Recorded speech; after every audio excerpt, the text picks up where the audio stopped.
Good morning. Thank you for being here. I'm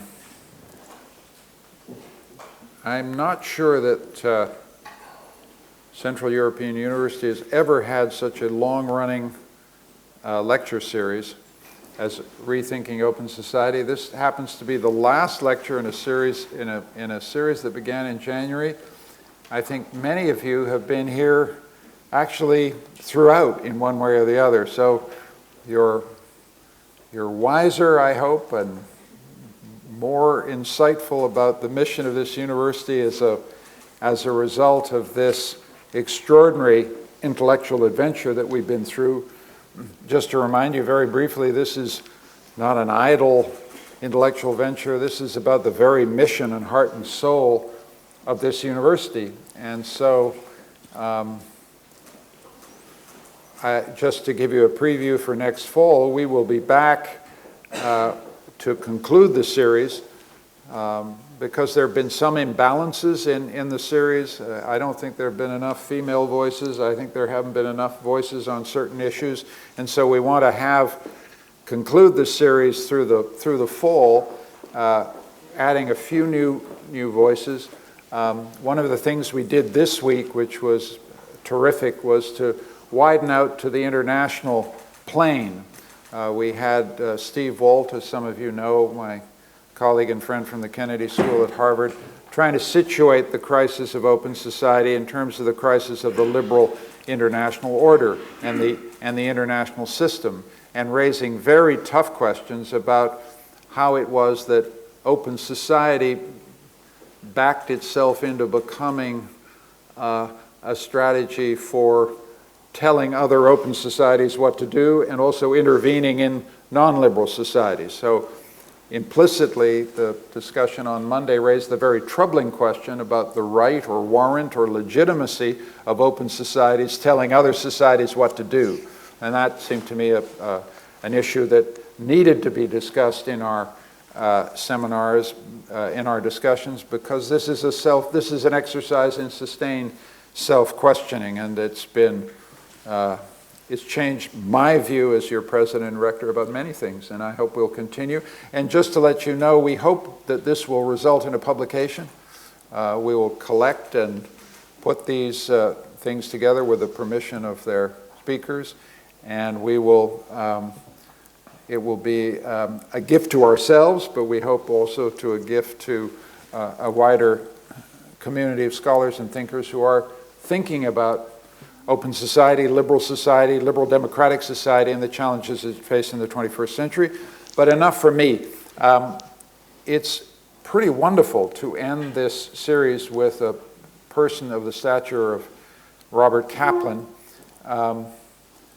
I think the first time I encountered Mr. Kaplan's work was with Balkan Ghosts, a deeply wise and extremely influential attempt to understand the deep historical roots of the horrible, sanguinary, bloody conflict that consumed a part of Europe so close to Hungary in the 1990s. One of the things about his work from Balkan Ghosts onwards has been his unfashionable insistence on the centrality of history.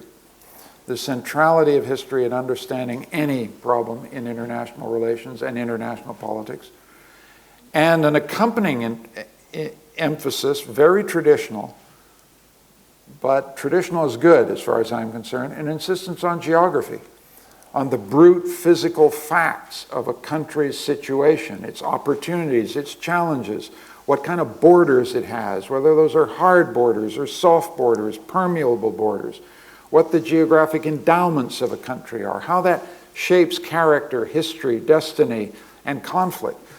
These are very old themes, but they're the right themes, and there's been some way in which international relations and political science has often neglected history and neglected geography. And Robert Kaplan, who's a senior advisor at the Eurasia group and is the author of a lot of extremely important and influential books, read in the White House, read in the German Chancellery, read everywhere, His recent one that I'm enjoying at the moment is called Earning the Rockies. I've referred to The Balkan Ghosts. I've referred to another book that's very celebrated, The Coming Anarchy. But we're privileged to have him here.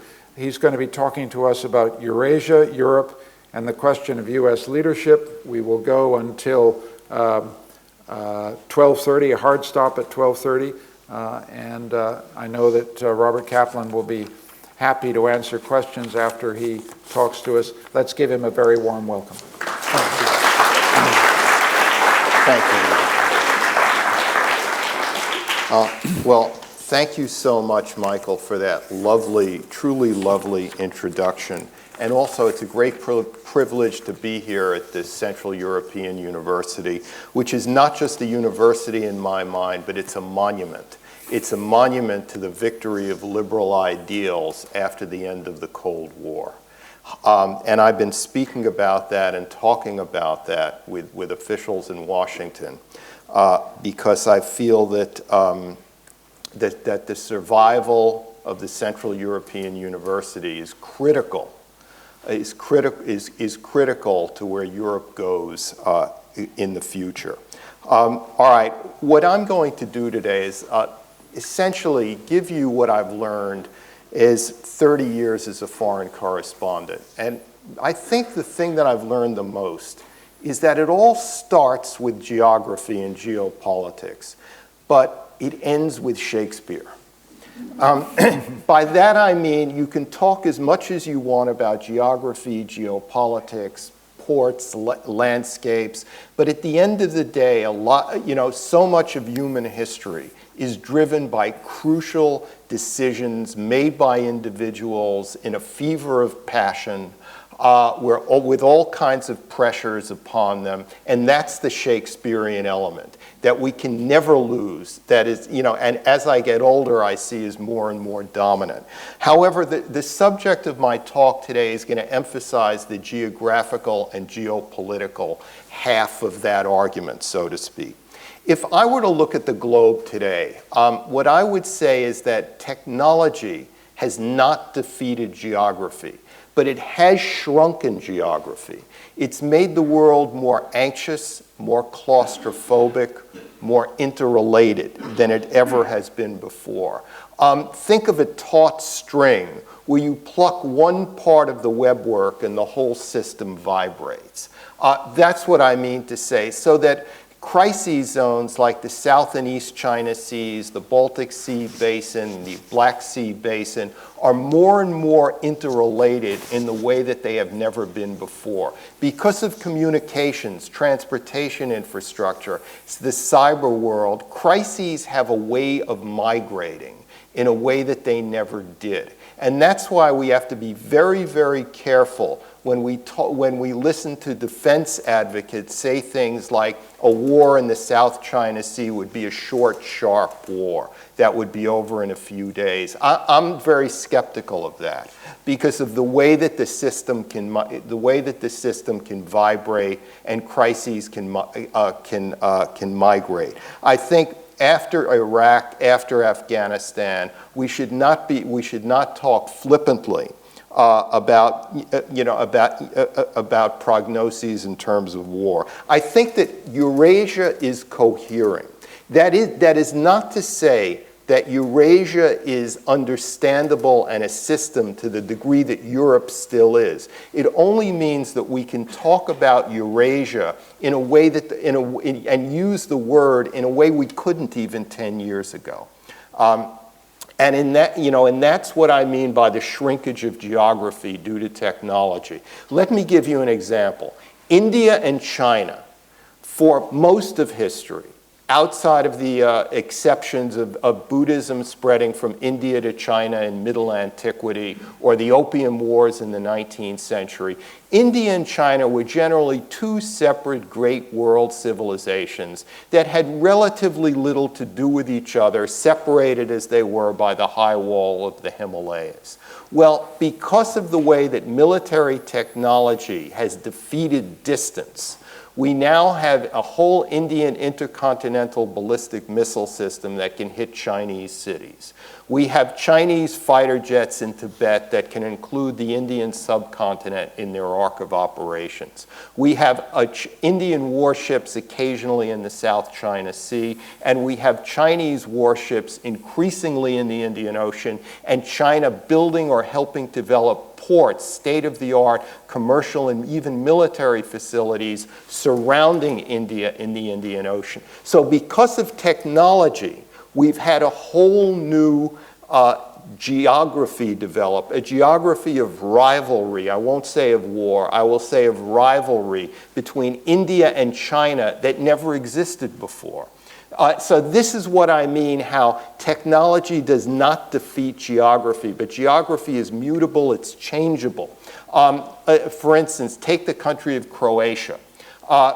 Yugoslavia, when it existed, had the ability to centralize things in the interior so that Zagreb became important, Belgrade was important. But after the end of the Yugoslav war, in the last decade and early in this one, the Croatians built a series of massive superhighways connecting Zagreb with all major points along the Adriatic Sea. So what used to be a difficult 6-hour journey is now done easily in 90 minutes.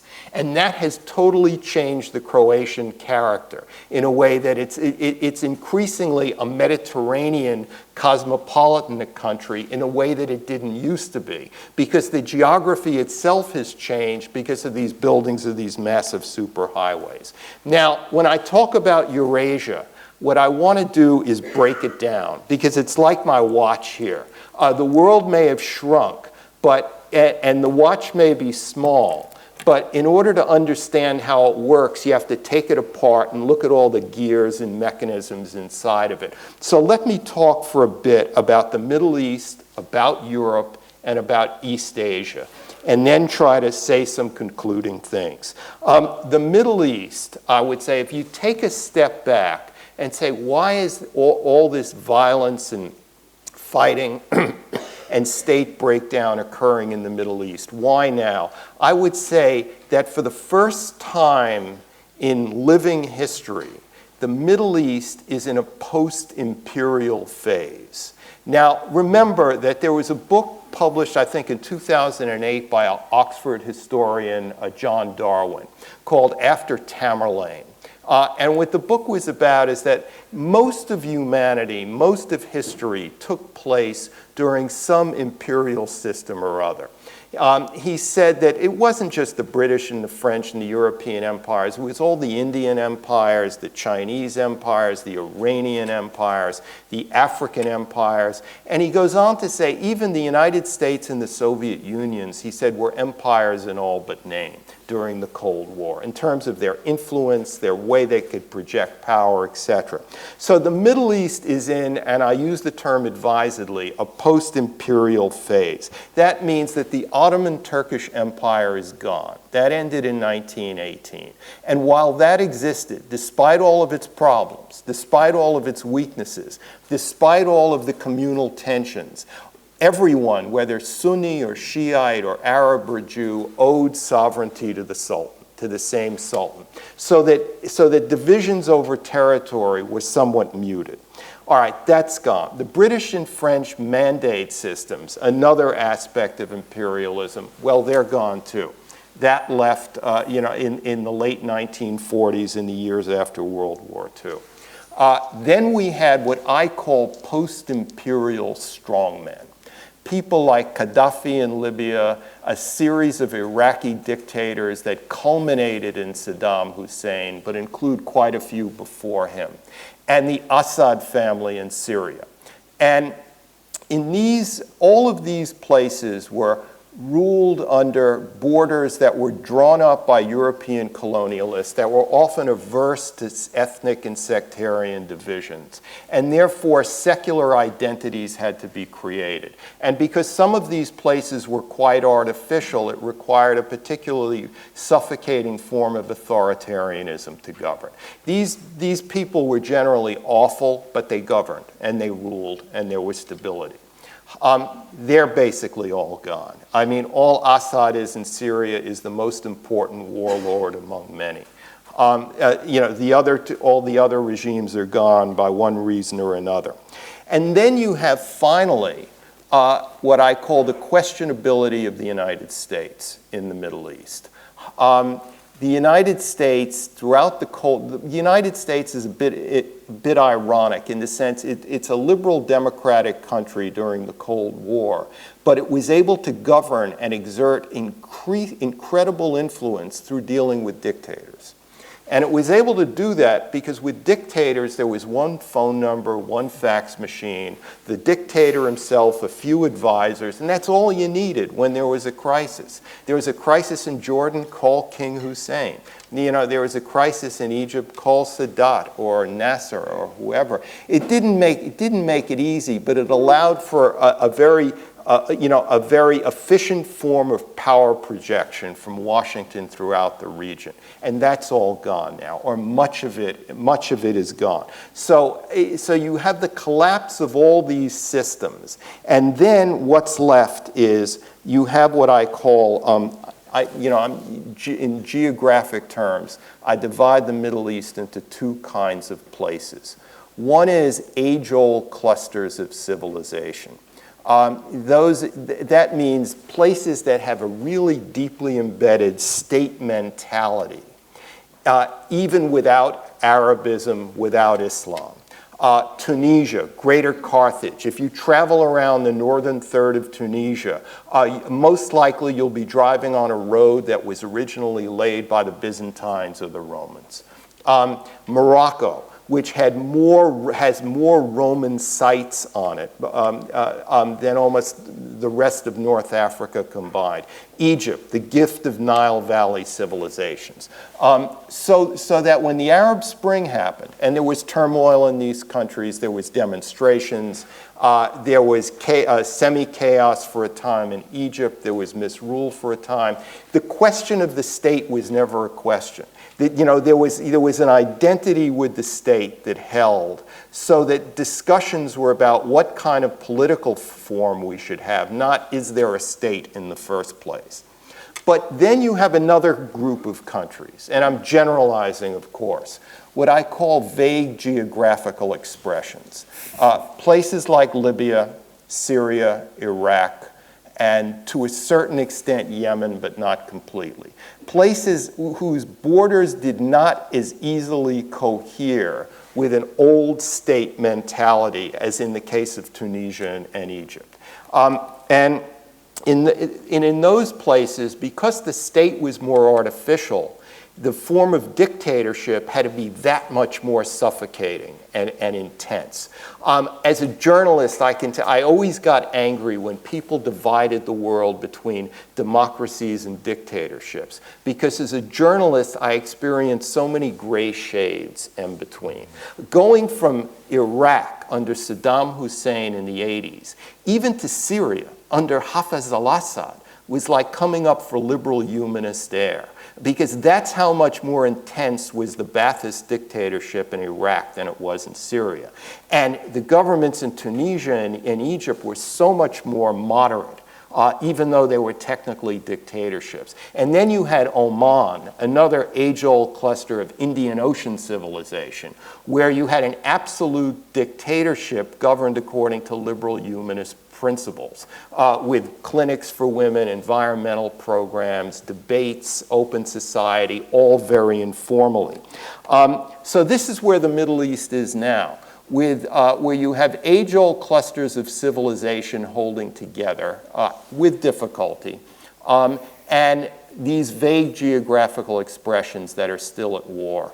And there's the question of the last quasi-imperial rule, that of the United States. And one thing I'll say about the United States, I'll get into this a bit later, is that the United States was a very uplifting, dynamic democracy in the print and typewriter age.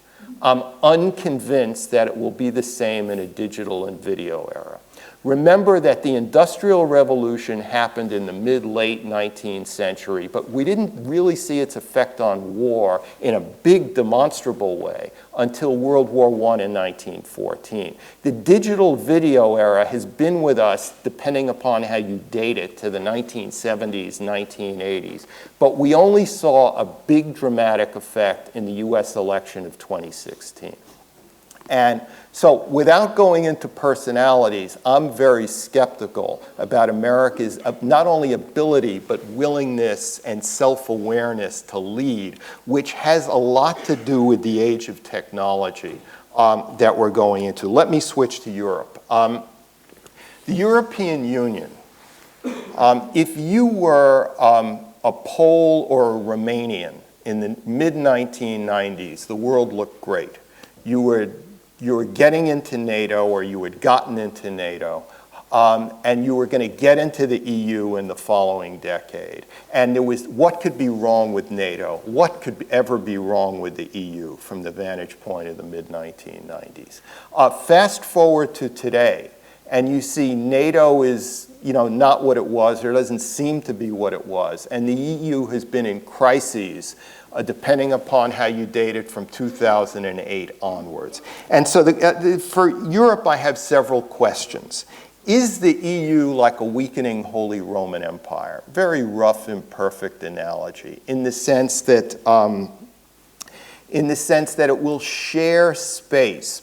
I don't believe the EU will collapse. I think it's too important for that to happen. And I think it's too well integrated for that to happen. And I can tell you that, as you all know, in places like Romania and elsewhere, the EU is not looked upon as cynically as it is by many in Western Europe. It's seen as, it is really seen as the legal state over ethnic nations, of the rule of law over arbitrary fiat, and of impersonal institutions, where it's not a matter of connections for how you deal with the bureaucracy as much. So I think the EU has a lot of good to give and will survive, but it may share place increasingly with big, strong states like Germany, emerging region states, and so on and so forth. I think globalization has not only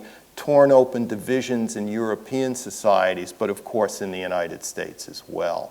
What I saw driving across the United States 2 years ago was that the middle class visually had disappeared. You had either had an upper middle whiskey Chardonnay sipping upper middle, even in western Nebraska, eastern Wyoming, where there was always one restaurant catering to the elite, and a much larger lower middle semi-poverty stricken, just one or two misfortunes away from outright poverty. And there's an analogy there with Brexit, with what's been happening in Hungary and in other places as well. So that globalization, by creating a global upper middle, has taken one parts of society with it into a cosmopolitan, borderless realm. But the other parts of the society that for one reason or another cannot compete or do not want to compete are left behind, and they're very angry. There's the question of Russia. During the Cold War, when the Soviets had several 100,000 troops in the heart of Germany, Russia was an unambiguous threat that everyone in the West agreed was a threat, and the debate was over how to confront the threat. And there you had the divisions throughout the Cold War. Russia today is a much more ambiguous threat than it was. Instead of hundreds of thousands of Soviet troops in the heart of Germany, you have maybe 100,000 troops east of the Baltic states in the Kola Peninsula and north of the Ukraine, which is a different order of threat. But I would say that though the threat is ambiguous, it's real. That Vladimir Putin has realized he cannot recreate the Warsaw Pact. It didn't work. It was too expensive. It was one of the many reasons the Soviet Empire collapsed. But what he wants is a soft zone of traditional imperial influence, stretching from the Baltics in the north to Bulgaria in the south, and I would even say over in the Caucasus, over to the east, and which would be influenced by many forms of subversion. Buying media through third parties, influencing corrupt politicians, running organized crime networks, intelligence operations, disinformation, cyber activities, etc. Many of these activities are infinitely deniable, and that's the beauty of them. From the Russian point of view. And because this is an ambiguous threat, you can have more divisions over it than you could over the Soviet threat. You can have actually people in France and the United States, elements of some political parties actually sympathizing with Putin, where except for the formal communists during the Cold War, like in Italy and elsewhere, that wasn't the case then. And I think one of the ways you judge where Europe is going is through its weakest link, and that would still be the Balkans. I would say that Romania, Croatia, and Slovenia, which is really sandwiched between Central Europe and the Balkans, have all done well. They've had their crises. Slovenia's had its banking crises, and Croatia has its problems with corruption, and certainly Romania. But if you look at their growth rates, and you look at the measure of political stability, they've essentially been success stories. The rest of the Balkans is different. The rest of the former Yugoslavia, Bulgaria, and of course Greece, because it suffered essentially what in the US terms would be a Great Depression. Those places have not done well. They're either semi-failed states or states that are going nowhere, that haven't really built robust economies and civil societies. And I believe, and I've written this, I wrote this just 2 weeks ago in the New York Times, that the Balkans can be stable and prosperous, but it requires a rejuvenated European Union. Because only the European Union can essentially, over its umbrella, solve and smother out the continuing ethnic rivalries between Albanians and Serbs, et cetera, et cetera. And then we have the whole question of Germany. Konrad Adenauer, who was Chancellor of Germany in the late 40s through the 1950s, set the mold.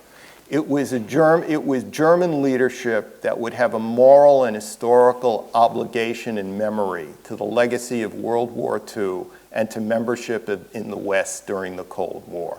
Every German chancellor since him, with varying degrees in different ways, has essentially adhered to the Adenauer mold. And the question is whether future German chancellors will adhere to the Adenauer mold, or remember, it's already 73 years since since the end of World War II. Is that, 3/4 of a century? How long can this go on before Germany becomes a normal nationalistic nation in some way or another? I think that, that this is the real question of Europe going forward. In two things. In the mid-90s, when nobody saw a problem in the European Union, Tony Judt, the late Tony Judt of New York University, published a small book, long essay, where he made the point that what gave birth to a successful united Europe had to do with a confluence of factors, none of which can repeat themselves in history. A sense of general defeat throughout the continent, a total American security umbrella, the need to be united to confront the communist threat. Well, none of those things will repeat themselves. So using history, he forecast trouble ahead for the European Union. And I think that essay proved to be very clairvoyant. That, when 75 years out, will Germany change? And I use Germany because it's the most important state in Europe. And also, will the United States continue to provide the engine of liberal order building and leadership in Europe the way it has for the past 75 years. We all take stability for granted because our lifetimes just happen by accident to coexist with the 75 years after World War II. But that may turn out to be an aberration in history. We don't know. And I say that I'm not sure about US leadership, not because of America's lack of economic capacity or certainly lack of military capacity, but because of the capacity of the American system itself, which was built on a prosperous middle class, which, as I said, no longer exists in the way that it did. And that has political consequences in a new age of technology, which may mean that the United States, simply it will be unwilling to lead as in the past. And that brings me into Asia. Because Asia, too, was 75 years of America liberal order building. And when Donald Trump withdrew from the Trans-Pacific Partnership, the big trade pact, that to me was the most self-inflicted era of the United States in Asia since the Vietnam War. Because Asia is all about trade, it's about business, it's about realism. And as the Singaporean Prime Minister said, he said, it's like America was the bridegroom and Asia was the bride. And the bridegroom led the bride right up to the altar and then deserted her there. When the U.S. withdrew from the TPP. Asia's tensions, its anxiety, its geographic claustrophobia are the opposite of the Middle East. In the Middle East, it's about weakening states. In Asia, it's about strengthening states. I mean, why is there so much military buildup and tension in the South and East China Seas? What's going on here? Because after all, these disputes go back decades and centuries. It's because throughout the Cold War, China was internally focused. First, it was internally focused on Mao Zedong's upheavals. Then it was internally focused on Deng Xiaoping's new economic mechanism and building pseudo-capitalism. Japan was somewhat internally focused or neutered because it had adopted a quasi-pacifism as a response to its bad experience with militarism in World War II. Vietnam and what used to be called the Malay Peninsula were involved in their own bloody insurgencies, communist wars, throughout much of the Cold War.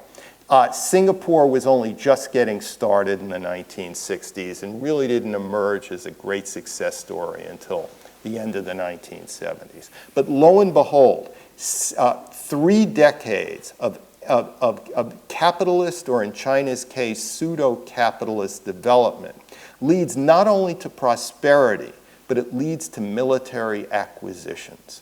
Because with China between 3 decades ago and now has gone through the same crisis or the same development pattern as the United States between the end of the Civil War and the outbreak of the Spanish-American War. What did America do in those quiet decades in the late 19th century when its economy was growing by 7-8% a year? It built a great military.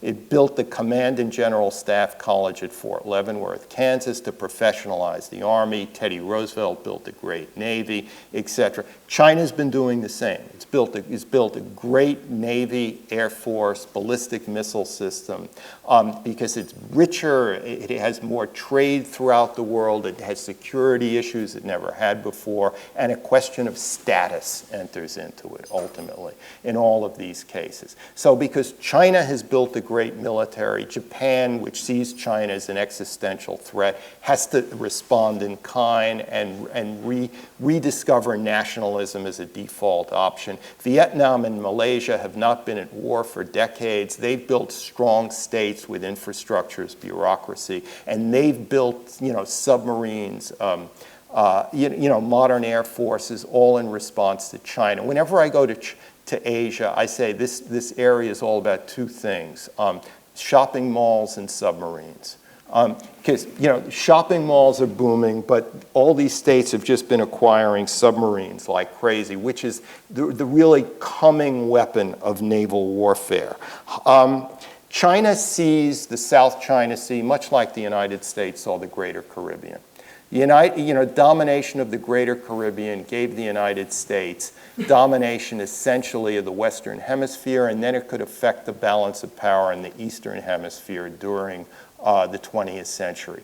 Domination or parity with the U.S. Navy in the South China Sea gives China access to the Indian Ocean. It makes it a two-ocean navy, not a one-ocean navy, and therefore a real Eurasian power. And so there's no way you're going to argue to the Chinese and say what you're doing in the South China Sea is wrong, give up. Because from the Chinese point of view, when the United States sends its warships to the Western Pacific, it's the United States that's hegemonic, because it's coming from half a world away. When China sends its warships into the Western Pacific, these are merely its adjacent waters where it deserves to be. So it's a basic difference of opinion that in part is built on differing geographies. Two things, China and Russia, Iran and Saudi Arabia. China and Russia could be tactical allies. I don't think they could be strategic allies. They have a long, troubled border, thousands of miles in Central and East Asia. They're competing with each other in former Soviet Central Asian republics.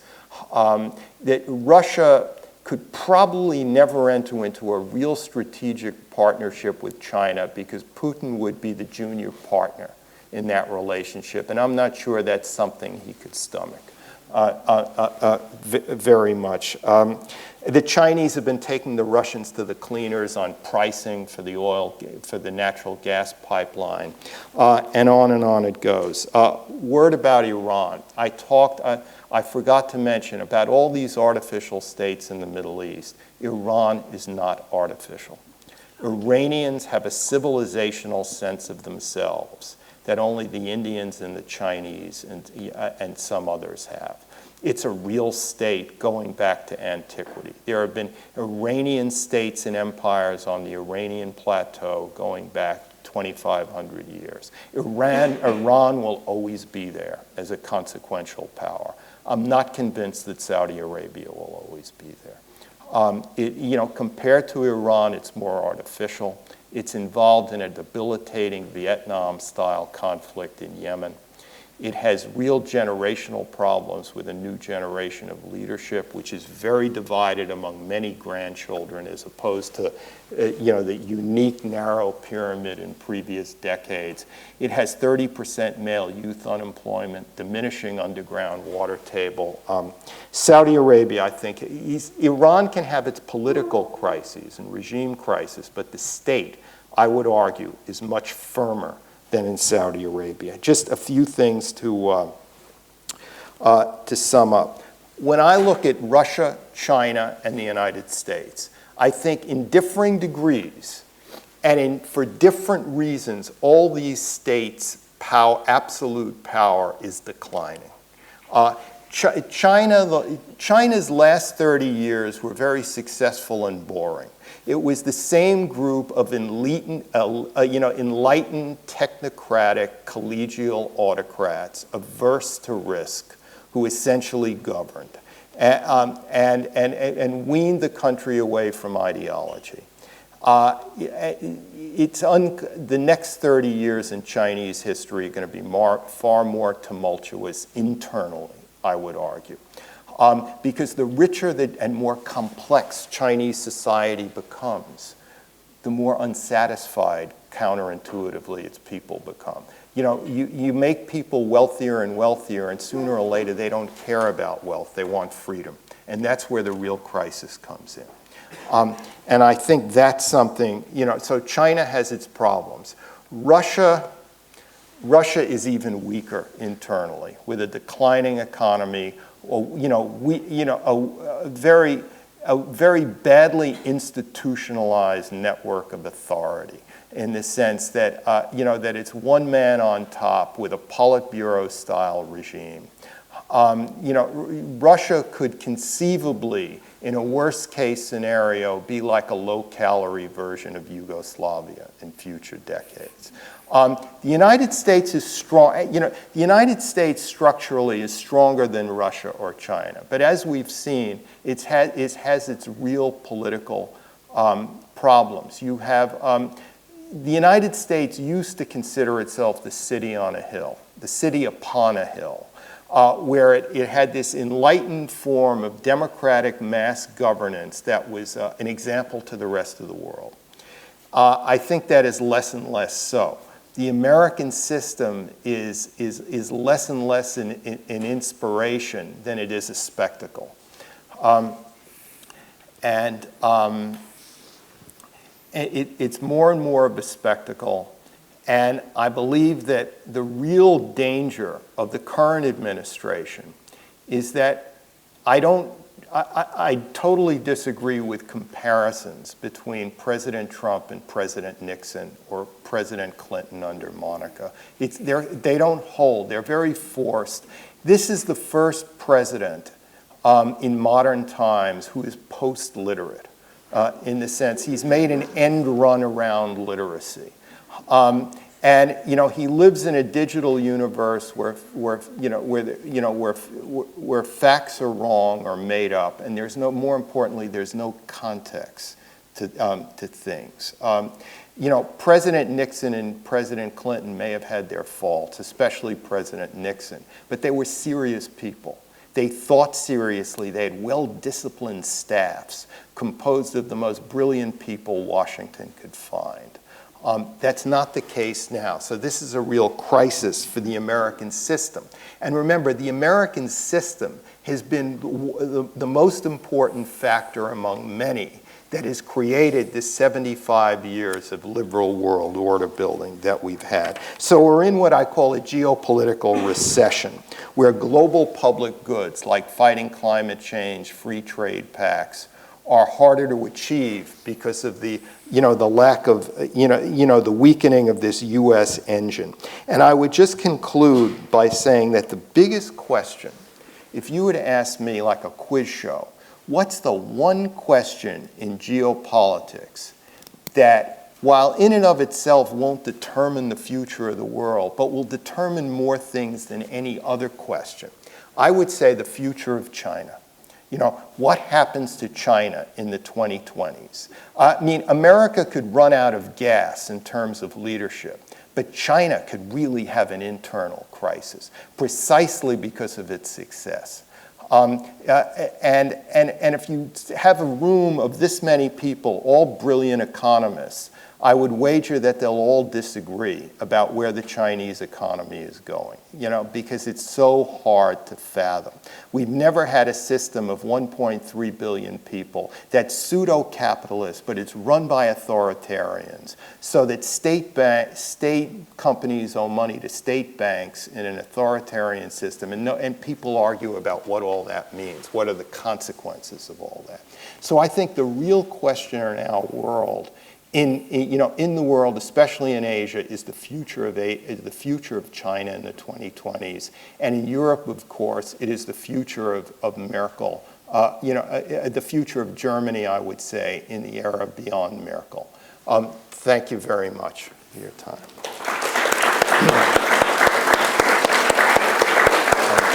Why don't you come down? Yeah. Thank you very much, Bob. Let me use the prerogative of chair just to ask one question, then we will go out to the audience, which is,